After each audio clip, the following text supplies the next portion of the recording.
political left is broken. Their entire methodology is based on hate and what can they say about Trump and Musk. The people who set fire to Teslas, the list that was published of Tesla owners that the White House had to come out and condemn. When all you have is hate, when this is your ideology, this is how you wake up, this is how you go to sleep.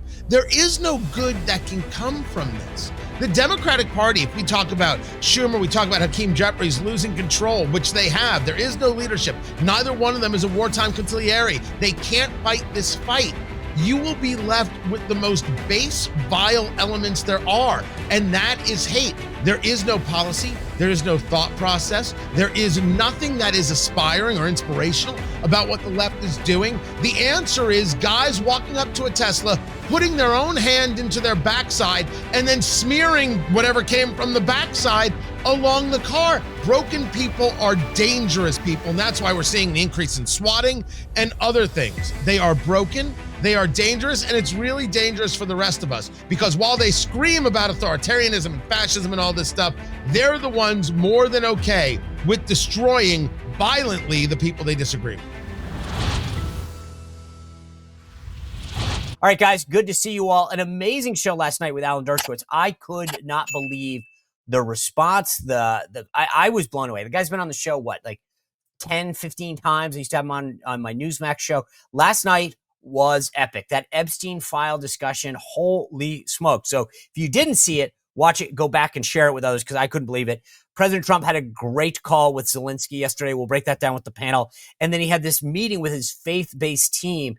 You know, normally this wouldn't be a big deal, but you think about it after 4 years of Biden, the president of the United States having a team of faith-based advisors coming to the Oval Office to pray with him, not something you saw during Biden, despite him always wanting to talk about his religion and how great he was and all that kind of stuff. So it was just a welcome change. And sometimes the pace of the Trump administration, you don't stop to reflect on all of these things. And I wanted to make sure you guys saw that if you missed it.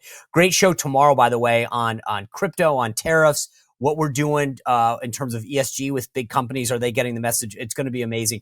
And one other quick point of personal privilege. Announcement came out yesterday.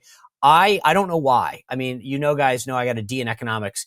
But I did get invited to join the board of Old Glory Bank yesterday. The announcement went out. John Rich, Larry Elder, Governor Mary Fallon, Dr. Ben Carson, all on the board. So I don't know if they just needed a short Irish kid. But anyway, an awesome, awesome organization. Before I get into it with the panel, though, real quick, if you are the person that runs your company, that runs the finances, whether you got 5 or 50,000 employees, it doesn't matter. You need to get yourself one of these. It's a Ramp card. This is a business expense software system that will revolutionize how you do business. What do I mean by that? So many times your finance guys are chasing down people with receipts, trying to categorize stuff, setting a limits. You're trying to keep people from spending things where they shouldn't be. Maybe it's travel. It doesn't matter. Ramp is the way to go. It will save your company a ton of money and add a series of efficiencies like you've never had before. We had a guest on the show once who said that they switched over and it was a total game changer. I moved my company over to Ramp. This is unbelievable. Right away, within 15 minutes, you can get a virtual or physical card. It allows you to start doing stuff within your company and categorizing stuff like you've never done before. They've got this white glove concierge service to help you get on. So they'll explain how they can help your company specifically match receipts, categorize things, work on approvals, the whole 9 yards. You know what I'm talking about. And it's free, right? So that's the best part. There's no fees. All of this will just be a huge bonus to your company in terms of saving time and money. And right now, for a limited time, listeners of the show can get $250 in their pocket. $250. You do nothing. You got an event to save up for, a present to buy. Ramp's going to give you $250 to join. All you have to do is go to ramp.com/Spicer, ramp.com/Spicer to get started. Like I said, it's easy, and you will thank me once you do this. Cards are issued by Sutton Bank, members FDIC, terms and conditions apply. All right. Every night when I go to sleep, I make a huge difference in my wellness by trying to get a great night's sleep. I take a scoop of Beam. These are my empty bags. See, I tell you, I use the products that I talk about on the show. They're both empty for a reason, because I love this stuff. It tastes great. It's got all sorts of natural ingredients. There's a reason that professionals and athletes use it. Someone said to me the other day, do you actually use Beam? And my wife was joking. She goes, he's literally making the Beam now. 1 scoop in water, put it in the microwave, 15, 20 seconds. I use it 30 minutes before I go to bed. When my head hits that pillow, I'm out like a light. I wake up feeling ready to go, and it's unbelievable. So it has changed my sleep habits. It's founded in America. It's run by people who share our values. They're hardworking, full of integrity. They deliver results. It's science-backed. Right? They've got all the stuff that sometimes you probably take one pill for: reishi, magnesium, L-theanine, apigenin, melatonin. It all in one, amazing stuff. That's the cinnamon cocoa that I shared you, but there's the brownie, the peppermint, a ton of the great things. And they've already helped over 17.5 million nights of sleep happen and better around the country. So here's the deal. Beam is giving my listeners the ultimate Patriot discount of 40% off. You're not going to get that deal anywhere else. Black Friday happened last year. 40% off. This is better than Black Friday. Try it. I'm telling you, it will be an unbelievable game changer in your sleep pattern. Go to shopbeam.com/Spicer. Use code Spicer. You get 40% off. Shopbeam.com/ and use code Spicer for 40% off. Trust me, support an American company, invest in yourself, and start getting a better sleep tonight. All right, I want to bring in my all-star panel. Ryan Walker, the Executive Vice President of Heritage Action. My old colleague at Newsmax who went on to OAN and is now leading Turning Point. This is in itself is unbelievable. The Turning Point White House correspondent. You've seen her all over the internet, Monica Page, and our good friend, Tony Katz. He is the host of the Tony Katz Show and the Indiana chief White House correspondent for us out there. He covers all things Indiana, all things white. I mean, it's what Tony Katz does for us out there in Indiana. It's unbelievable. Guys, all of you, welcome. Good to see you. Monica, that's pretty cool. I mean, just the idea, we talked in the past about Heritage and the Daily Signal getting in the briefing room. You started with OAN, I think, and now Turning Point has its own correspondent. That in itself is a big deal. Yeah, I mean, it's been great. I became the White House correspondent for OAN. Was doing that for, I'd say, about a year or so, give or take. And then I left to do Turning Point Frontlines, where they're literally on the front lines at any sort of protest or any sort of demonstration. They are on the ground there. And now I'm here at the White House. I figure, they could use somebody who's here at a Trump White House. A lot of fun. It's kind of cool that we're talking about the White House, because last night President Trump was on Laura Ingraham at Fox. I want to show you guys, he showed off the new Oval Office in only a way that Trump could have decorated in style. Take a look. This is the Declaration of Independence. Wow. And they ask that this be done. It's never been up. It's been in the vaults for many, many decades. And they said, we have to do something like drapes or something, because the light eventually affects it. And it's very cool. Oh my gosh. Isn't that great? Just went up yesterday. Wow. I know. All right, Tony Katz, I don't know how you got it decorated there in the studio. I see the big TK behind you. Look, this guy, that Oval Office, people talk about what desk or what rug the president is putting in. When you look around at these videos and see what he's done in the Oval Office, this is like he is in his element in the second term, decorating, putting the Declaration of Independence in there. He's got a big thing of Reagan. It just makes me feel good to see him enjoying the office. So behind him, he's got the Declaration, which admittedly, that's stunning to see. I don't care who you are. Well, maybe some people like Representative Jasmine Crockett or members of the squad wouldn't appreciate it. That's a breathtaking thing to see. And then if you turn around and you look outside the office, there's his mugshot. America's fantastic. It is an incredible kind of 1-2 punch. But it is, I think, for a lot of Americans, they do put stock into these things. Here is somebody who appreciates America's founding as opposed to hiding what America is, appreciates those who did the work as opposed to hiding the bust of Winston Churchill and hiding this and hiding that. I do think there is a message that he's trying to send. I think it's going to get found when other events happen in the Oval, which brings us back to the Oval as a concept. I don't know if I'm the only person who ever noticed this, but Barack Obama, 8 years, never Oval Office addresses, never conversations in the Oval. It's the seat of power. It is the ultimate seat of power. And Trump utilizes it and wields it extremely well. Obama never used it, and Biden used it sparingly. They utilized that kind of fake Oval, whatever it was, kind of set they were building. So this matters to Trump. This is a huge part of his identity as president. Ryan, that's funny. I never thought actually Tony Katz bringing his A game today, because I hadn't thought about that. I mean, Biden used a fake Oval Office. Trump understands what a home court advantage that Oval Office is, both in terms of meetings and just visually. It's not just stunning, but it's this level of significance. And when you see it on TV, you like, stop. What's he saying? It's got to be important. It's the president, the Oval Office. Yeah, it's very fascinating. I mean, look at his first 4 weeks in office. He had how many world leaders come into the Oval Office to discuss really important matters? He's already had a roaring fire behind him as scenery to showcase the power and scope of the United States. And it's actually interesting. The Oval is actually pretty small. When you go and see it in person, it is a small room. But I think that smallness and compactness brings in the weight and gravity of the conversations that are happening in that room. So I think it's been fantastic. What better way to usher in the second Trump administration than to have someone in the Oval that cares about it and wants to use it for its purpose. Monica, in terms of like you guys and your access, I know Caroline Leavitt's opened up the the pool, if you will, because obviously, I mean, to Ryan's point, that it's not that big, right? Are you guys able, from like a Turning Point standpoint, and you doing your job, to get in there as well?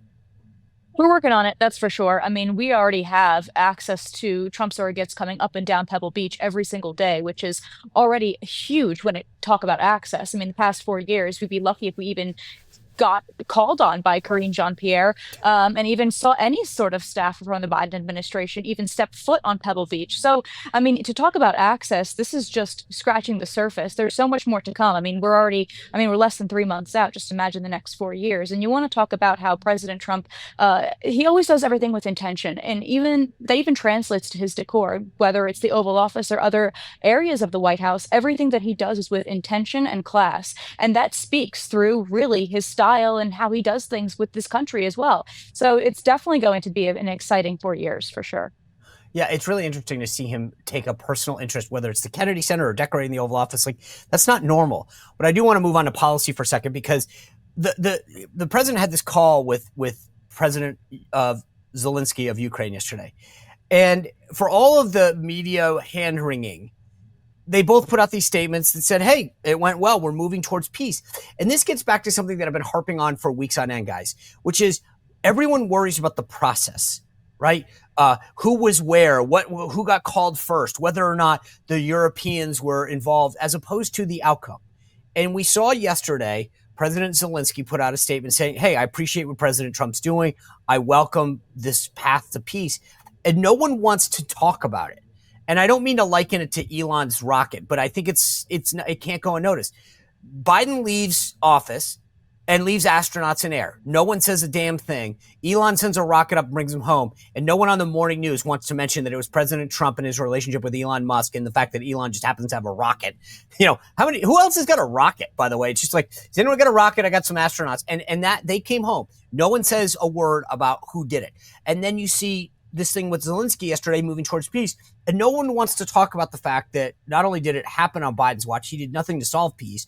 And here we see Trump actually getting it done. Now, I don't know where it ends up, but I'm saying, like, they literally don't want to give him any credit for the ball getting moved forward, Tony Katz.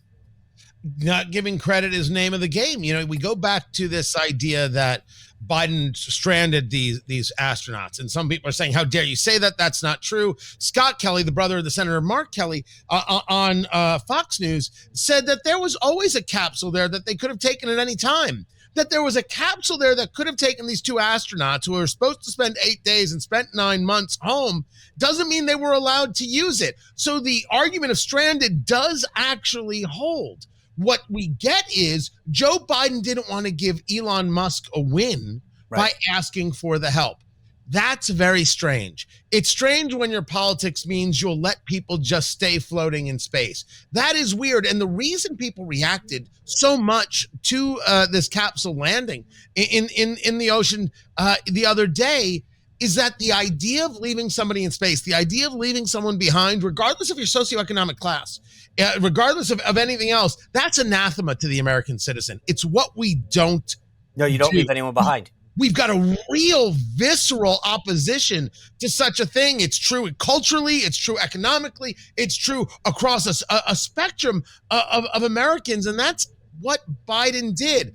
As for not giving credit, if you take a look at Representative Jasmine Crockett, second time I bring her up today, she's doing this hashtag Tesla takedown. Her birthday's coming up, and what she wants for her birthday is to take down Elon Musk.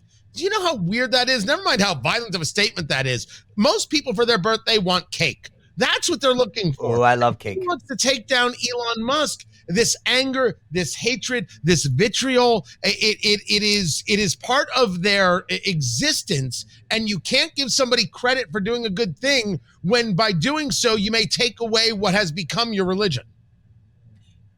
Yeah, I don't disagree. Listen, one of the big things that happened today is this dismantling of the Department of Education. And I want to get into like the words and all this stuff. But first and foremost, Ryan, this is something that, like, from a heritage standpoint, like getting rid of and pushing not, and I don't use the word dismantling. I mean, the bottom line is the Department of Education was a travesty to begin with because it took something that's a state and local issue and tried to federalize it. And it added bureaucracy and regulations that got in between teachers and parents educating children. And this, to me, cannot be overstated what a big win this is for the federal government. Oh, it's huge. And it's huge for American children and American families. Since the Department of Education was created, school and student performance has gone down consistently, year over year. And we are failing as a country to educate our youth on serious matters, STEM education, AI, all of these big questions are completely bungled. And to your point, they layer on layer after layer of bureaucracy to our child's education, and it has nothing to do with the ultimate outcome. Instead, we're making basically residents of Northern Virginia and Washington, D.C. and some suburbs around Maryland pretty darn wealthy based on their high salaries and incompetence. And so ending the Department of Education, it doesn't mean cutting off funds to students. It doesn't mean that the schools are going to start crumbling or that curriculums are going to fundamentally change. It means empowering states and parents and communities that have and know what is best for their child and their children's education needs around the country. It, to your point, puts the decision-making back in the states and allows for democracy and our great republic to continue to function, and for parents and voters and constituents to be able to voice their opinion and change it in rapid time, what their children are experiencing in the schools. So this is a great thing. I'm very supportive that Linda McMahon is sort of working herself out of a position or a job. That is a fantastic thing for us as a United States government. You know, Monica, the thing that's interesting to me is I know you're there on behalf of Turning Point, but you have to hang around with all those liberal press folks. And I was reading the lead up to this, and they use words like Trump is dismantling government. He is attacking they keep talking about what's another one? The wholesale destruction, right? This is, to me, if you care about education, if you care about waste, like the folks that are there behind you at the White House press office, I mean, the press in the press room, not the press office, because those are Trump staffers, but all of these other liberal media folks, like they're almost rooting for bureaucracy and waste to continue. The idea that it's danger or destructive, what he's doing, to me, is the exact opposite. He's actually adding a level of accountability. He's actually trying to make sure that we do better in education, or the entire Doge effort is to make government work better. And yet all of the people in that White House press room almost are cheering for him to fail at this.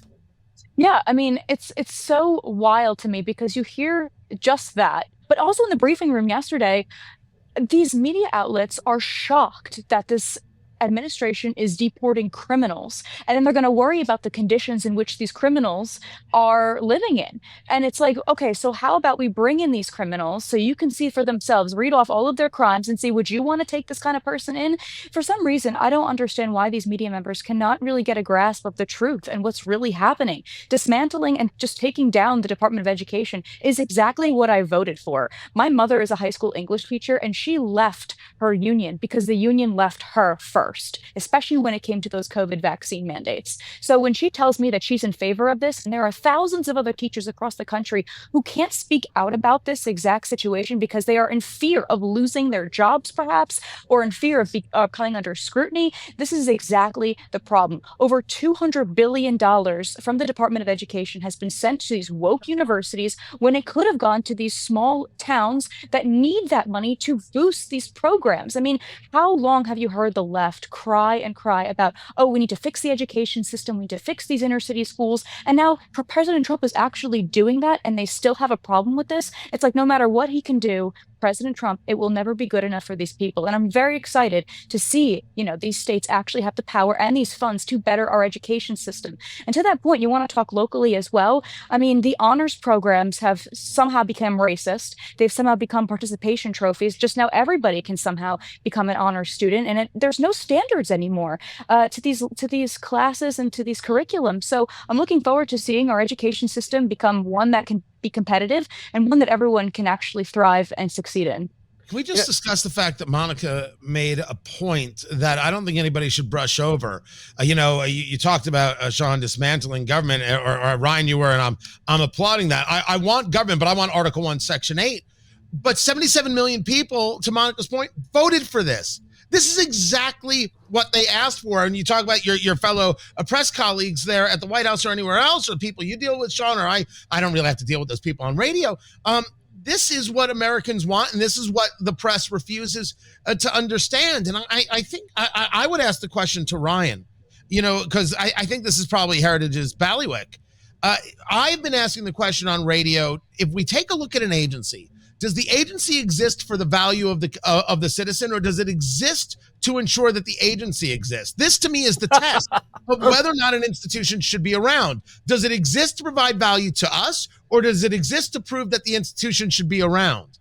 And I was curious if Heritage does work on either that messaging or has done studies to that point.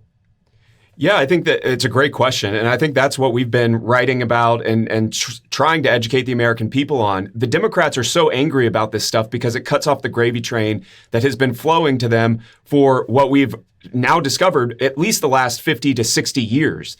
And so whether it be the Department of Education, USAID, or any of the other agencies that this government, this administration is reviewing and thinking about cutting, I think it speaks directly to that point. We have been spending money to buy bureaucrats second homes and beach houses rather than providing for the American people. We have been spending billions on things like international disaster relief when every year we have to take supplemental votes to fund through emergency spending our own disaster relief fund here in the United States. So none of it makes sense. But if you think about it in the sense of these are gravy trains and funding streams that promote and highlight and give value to Democrats and liberals around the world, I think it all starts to make sense. We're $36 trillion in debt. We're spending $1 trillion a year in deficit spending, at least up to $2 trillion in previous years under the Biden administration. This has got to end. It's nonsense. And to everyone's point on this panel, it's what the American people voted for.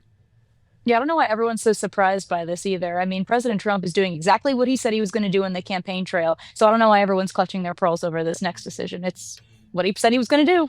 Yeah, but Monica, the thing is, it goes back to your point about your mom, right? And it combines that with what Tony's saying. Like, regardless of what, and I agree with you guys about what we voted for, but just regardless of who is in power, we keep spending more and more money on a problem, okay? So it doesn't matter whether you're Republican, Democrat, whatever, right? I looked this up this morning, right? So there are these scores, these global scores about where every country ranks on education.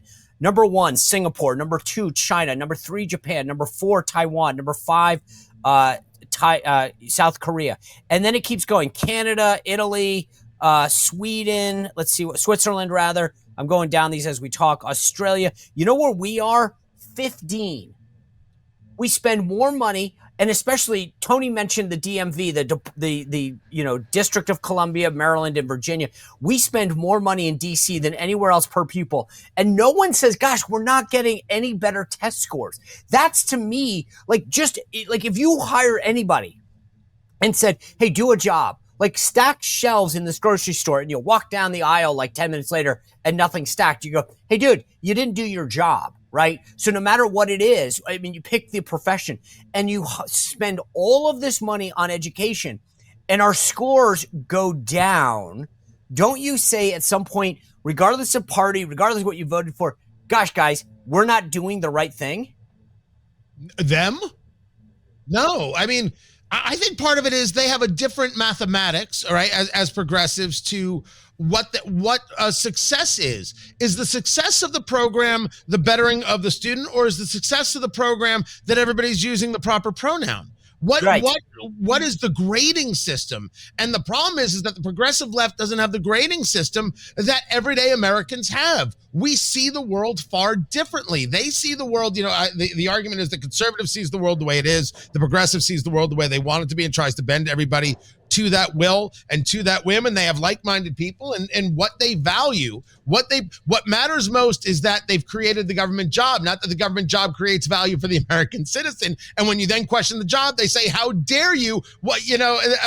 Because it's a true affront to what it is they think matters most. So I think that's the issue, where it's very much conservatives are from Mars, progressives are from Venus.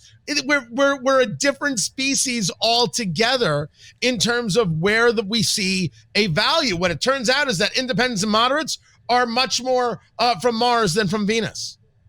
Monica, you mentioned this because I about the money, right? And it's not just the K through 12 stuff.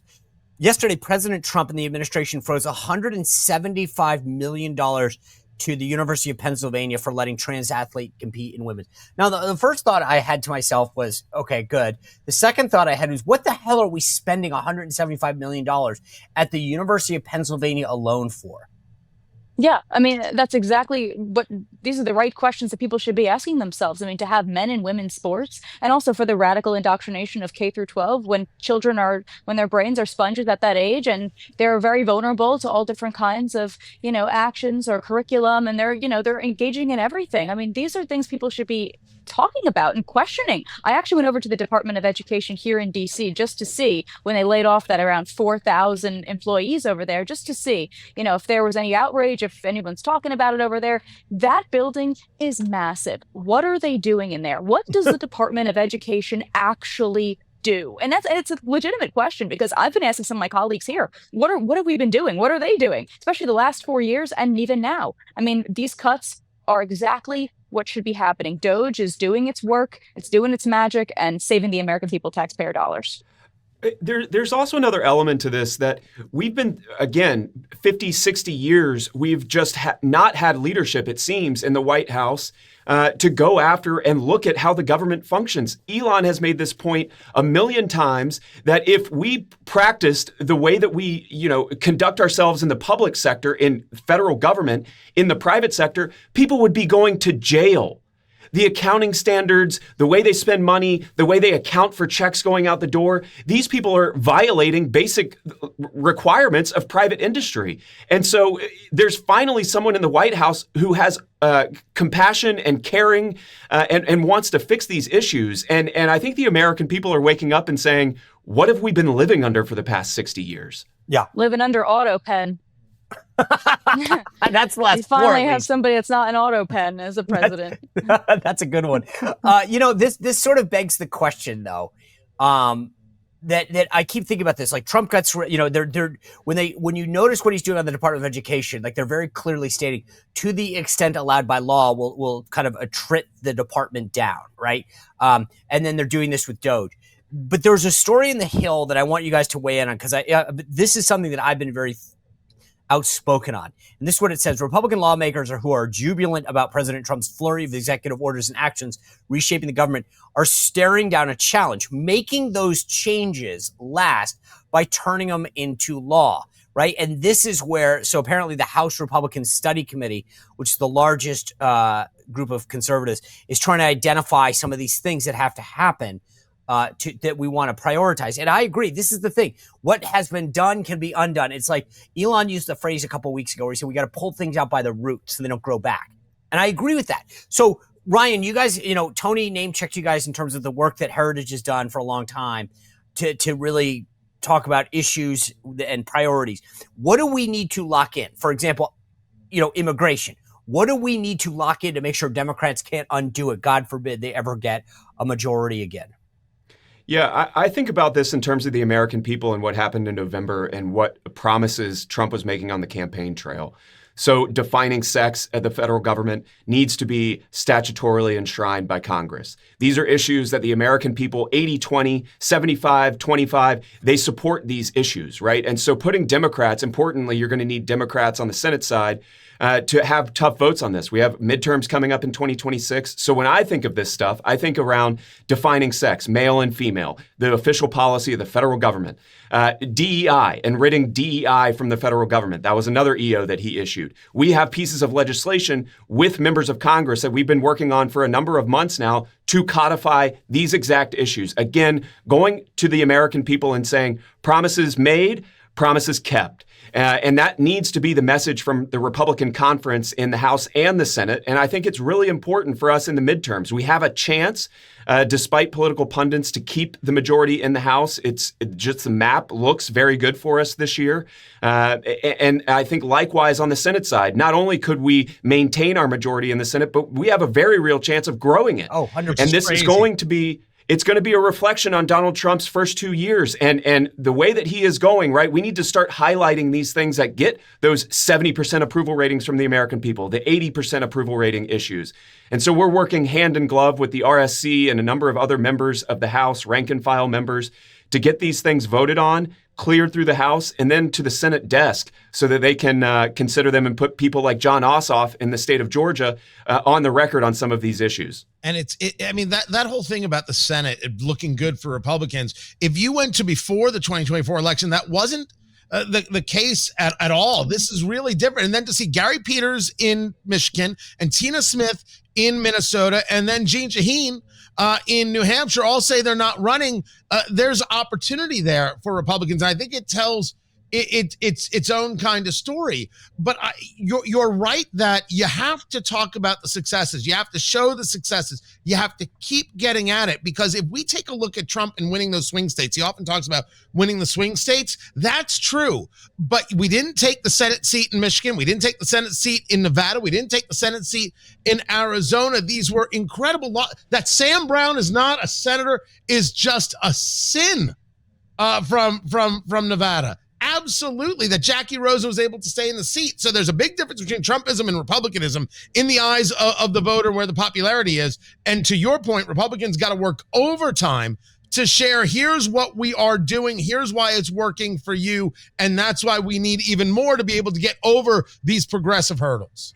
All right, Monica, you are going to play a very unique role in a second here, because we keep talking about the wins and messaging them and highlighting them. There was a poll that has come out where white women with a college degree, I'll play you the clip, and I want you to tell me what you think of this. So take a look at what I think it's Steve Kornacki had to say about where the current polling is as we talk about wins in elections. Take a look. White women with at least a college degree, the only group of white voters that really kind of is on the left politically, aligned with progressive causes, democratic politics. Give you an example here. It's that DEI question, right here, that we asked about in our poll. We had two big statements we read to voters. Basically, do you want to continue DEI programs, or do you think they should be ended? And again, look at this divide here. White men, no degree, end it. White men with a degree, end it, they say. White women, no degree, end it, they say, by double digits. And then white women with a college degree, completely different by a nearly 40-point margin, they say, to continue DEI.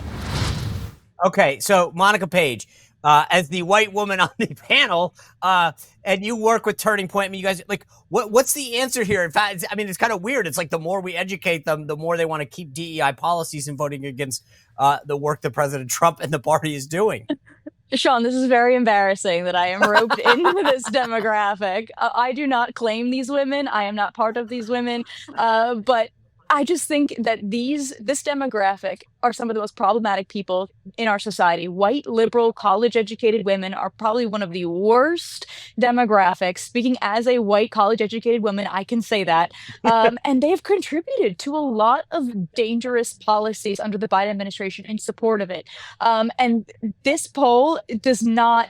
I mean, it's got to be a small percentage. I mean, when you see it, and it's interesting because in colleges, they always say that you're most liberal in college, and then it doesn't come till afterwards, after college, years later, when you're finally paying your own taxes and living in the real world and not under your parents' roof or under a college roof, that you finally get to see the true actions of what you voted for and the actual policies. And that's when people start changing their minds. But I mean, I'm safe to say that I've never been one of those people, but that poll speaks volumes. And I don't know what it's going to take to really change those numbers, Sean, because I mean, that's really disturbing. I always say my personal opinion here is that feminism in this length has really contributed to some of the biggest problems that we have in our society. This really radicalized feminism that we're seeing is just out of control. It's spiraled out of control, and it's been really highlighted under the past 4 years in the Biden administration because he allowed it to happen. And he bred this sense of radicalism among women and among families. What's the nuclear family anymore? I mean, these women and the Democrats have completely eradicated it entirely. I don't know what we do. I think we just got to stop. It's a can of worms. All right, I want to move on because Tony Katz, as the Midwest, I'm going to expand your portfolio. Here, you're getting promoted. Not just are you the Indiana chief correspondent, but I'm going to make you all over the Midwest because Tim Walz had this clip that I just found it confounding.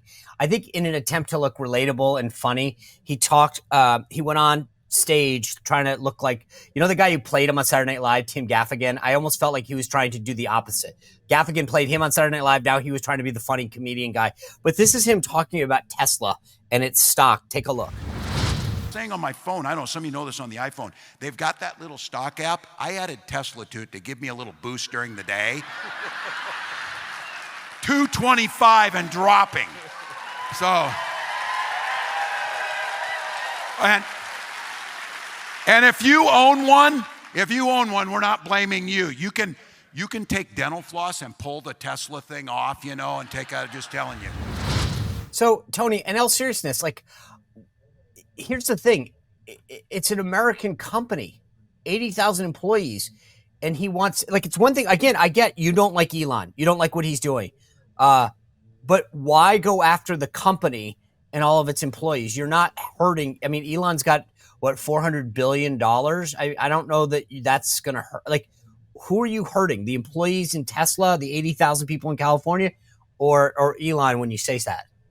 That was a point that was made by a Republican strategist on CNN the other day, as Kevin O'Leary from Shark Tank pointed out. You've got millions of dollars in Tesla stock as part of Minnesota pension programs. Do you want people who get a pension in the state of Minnesota to now go belly up because you can't control your emotions? I have a series of videos out about this. If you follow me on Twitter, X there, at Tony Katz, which goes to the idea that the political left is broken. And there's nothing funny about this. There's nothing enjoyable about this. Their entire methodology is based on hate and what can they say about Trump and Musk. I go back to Representative Crockett, third time mentioned, by the way. Wow, I think you have a crush on her. Yeah, I'm starting to wonder if you have a crush. I do have a desire to get her voted out of office, so if that means crush, then sure. But, this idea of Tesla takeover and taking down Elon Musk, the people who set fire to Teslas, the list that was published of Tesla owners that the White House had to come out and condemn. When all you have is hate, when this is your ideology, this is how you wake up, this is how you go to sleep. There is no good that can come from this. The Democratic Party, if we talk about Schumer, we talk about Hakeem Jeffries losing control, which they have. There is no leadership. Neither one of them is a wartime consigliere. They can't fight this fight. You will be left with the most base, vile elements there are, and that is hate. There is no policy. There is no thought process. There is nothing that is aspiring or inspirational about what the left is doing. The answer is guys walking up to a Tesla, putting their own hand into their backside, and then smearing whatever came from the backside along the car. That's happening. Do you know I how saw it. broken you have to be to do that? And broken people are dangerous people. And that's why we're seeing the increase in swatting and other things. They are broken, they are dangerous, and it's really dangerous for the rest of us. Because while they scream about authoritarianism and fascism and all this stuff, they're the ones more than okay with destroying violently the people they disagree with. That video was disgusting, watching that dude literally wipe his own feces on a Tesla. And I'm like, to your point, like, how broken are you as a person where you're like, you know what's a good idea? To me, I was like, wow, I wonder, like, I know some people thought it was funny on the left, and I'm thinking, do you realize that that dude is in society today? Like, he's going to shake your hand, he's going to go to the cash register. I mean, it's like, it's just vile. But Ryan, can I pick up on one point that Tony made? So it's one thing to cheer against Californians, which is stupid if it's an American car company and these are your people, the supposed people, actually. It's another thing to realize that, like, a lot of Minnesota's pension fund is invested in Tesla, okay? So you're kind of rooting against your own constituents. But it gets worse. I mean, Tim Walz is, by training and by profession, a teacher, a public school teacher. His own pension fund that he will retire on, hopefully sooner rather than later, is based on stock of the company that he wants to tank. Yeah, I mean, listen, he doesn't care about his constituents. That's very clear. He doesn't care about the people that build these cars, are employed by Tesla. Ro Khanna, a Democrat from California, came out and had a beautiful statement. I think it was on CNN earlier this week, where he said, listen, this company employs engineers. It employs auto manufacturers, workers on the line. All of these cars are made in America. The sourcing components. I'm actually a two-time Tesla owner. I drive one right now. It's the most American car you can buy. It also happens to be the best driving experience on the road, bar none. And these people are anti-American at the end of the day. They're going after their own people, their own constituents, their own voters that have these cars or either work for Tesla. It doesn't make sense at all. And it just speaks to the derangement syndrome, I think, that all of them have come down with since 2016 or even prior. I want to do a quick little rapid round. Earlier, or last week, on Friday's show, Caroline Leavitt said that she would not go to the White House Correspondents' Dinner. That was breaking news on the show. Got a lot of pickup. In all seriousness, if any of the three got asked to go, would you guys go? What are they serving? It's usually it's a hotel meal, right, at a Hilton. So it's like a piece of meat, and then I'm sure like a little tiny piece of fish next door, not to offend anybody, and that's it. And then, you know, some old vegetable. No offense to the Hilton. I'm not trying to, but it's when you're. But Ryan, are you turning down the invite if you get it?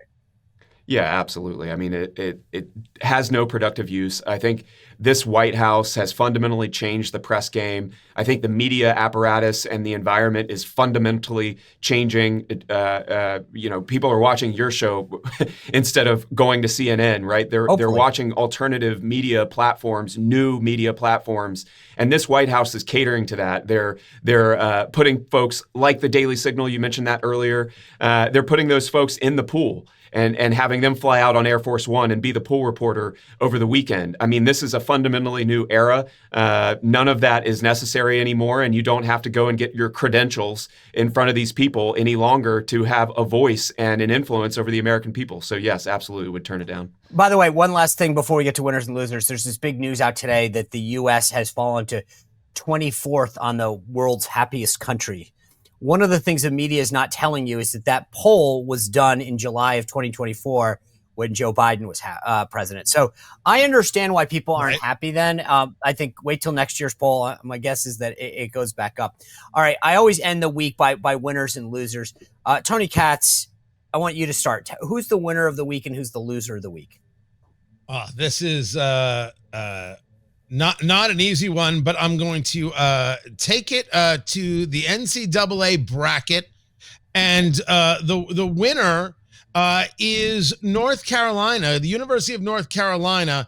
I'm going to argue potentially, possibly, don't sue me, cheating to get their team into the bracket by giving us the losers of the week, which is Indiana University, and keeping them out. The AD was on the selection committee. The athletic director got to make this call, and the AD gets a bonus by North Carolina being on. And to do that, IU had to be put out. They played a terrible season. Mike Woodson is already out as the coach. But the whole thing is just, the whole thing's a fraud, people. You think it has to do with what you think Belichick was able to use his football influence on the NCAA tournament?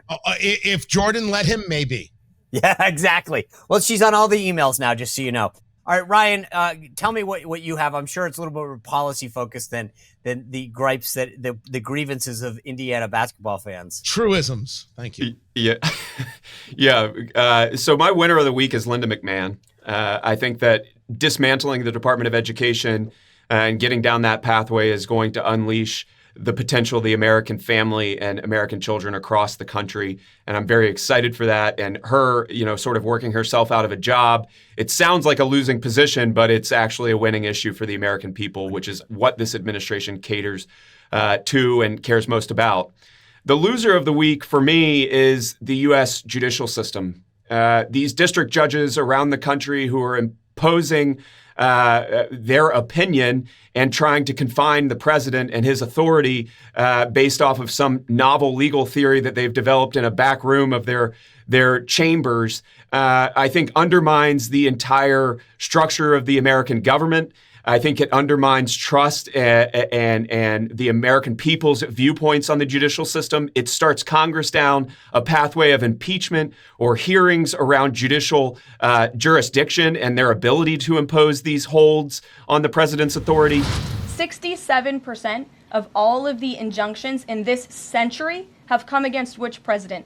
Donald J. Trump. Let me say that again. 60% of the injunctions by partisan activists in the judicial branch have come against President Donald Trump, and 92% of those have been from Democrat-appointed judges. This is a clear, concerted effort by leftists who don't like this president and are trying to impose or slow down his agenda. So for me, the loser of the week and maybe the month or the year, honestly, is the United States judicial system. Monica Page, who do you got as your winner? Winners, got to go with the astronauts that have been abandoned by Joe Biden, that are finally home. God bless them. Welcome home, astronauts. And losers, one big loser, Hunter Biden, lost his security clearance. Oh, boy. R.I.P. Wow. So he is, yep. All right. So he's a loser all the time, not just of the week. But. It's not just the week. All right. I had initially kind of been with Ryan. I was going to make my winner the whole cabinet because not just Linda McMahon, but Marco Rubio's been crushing it. Scott Bassett had this great line. And my loser was going to be Chuck Schumer because he's had such a bad week. But then I kind of went Tony Katz and went a little more pop culture-ish. So my loser of the week is Greenpeace. They just were forced to settle a $660 million lawsuit that some people are saying is going to bankrupt them. So that's actually great for the environment that they will be gone and no more hot air being espoused by them. My winner of the week, and I never thought I'd say this, is Ben & Jerry's.